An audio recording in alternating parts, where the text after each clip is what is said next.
വയനാട്ടിൽ മഴയുടെ തോത് കുറഞ്ഞെങ്കിലും വെള്ളക്കെട്ട് ഒഴിയുന്നില്ല. വ്യാപക കൃഷിനാശമാണ് ജില്ലയിലുണ്ടായത്.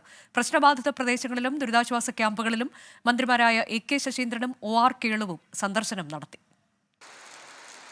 കഴിഞ്ഞ ദിവസത്തെ അപേക്ഷിച്ച് വയനാട്ടിൽ മഴപ്പെയ്ത്തിന്റെ തോത് കുറഞ്ഞിട്ടുണ്ട് എന്നത് ആശ്വാസകരം. പുഴയോരങ്ങളിലും താഴ്ന്ന പ്രദേശങ്ങളിലും വെള്ളക്കെട്ടുണ്ട്. കർണാടകയുടെ വൃഷ്ടിപ്രദേശങ്ങളിൽ കൂടുതലായി മഴ പെയ്യുന്നതിനാൽ പുഴകളിൽ നീരൊഴുക്ക് കൂടാൻ സാധ്യതയുണ്ടെന്നാണ് മുന്നറിയിപ്പ്. നിലവിൽ 42 ദുരിതാശ്വാസ ക്യാമ്പുകളിലായി 2305 പേരെയാണ് മാറ്റിപ്പാർപ്പിച്ചിട്ടുള്ളത്. 125 ഹെക്ടറിലധികം കൃഷിനാശമുണ്ട്. മന്ത്രി എ.കെ. ശശീന്ദ്രന്റെ അധ്യക്ഷതയിൽ കളക്ടറേറ്റിൽ യോഗം ചേർന്ന് സ്ഥിതിഗതികൾ വിലയിരുത്തി. അണക്കെട്ടുകളിൽ ജലവിധാനം അപകടകരമായ നിലയിലാണ് എന്ന് പറയാനായിട്ടില്ല. എന്നാൽ അതാണ് ഞാൻ നേരത്തെ പറഞ്ഞത്. എന്നാൽ കുറച്ച് ജാഗ്രത ആവശ്യമായിട്ടുണ്ട്.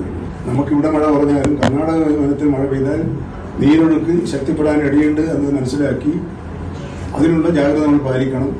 ജില്ലയിലെ അണക്കെട്ടുകളുടെ സ്ഥിതിയിൽ ആശങ്ക വേണ്ടെന്നാണ് ജില്ലാ ഭരണകൂടം വ്യക്തമാക്കുന്നത്. കബനിയിലെ നീരൊഴുക്ക് ക്രമീകരിക്കുന്നതിനായി ബീച്ചനഹള്ളി ഡാം തുറന്നിരിക്കുകയാണ്. നാളെ ജില്ലയിൽ യെല്ലോ അലർട്ടാണ്. 24 വയനാട്.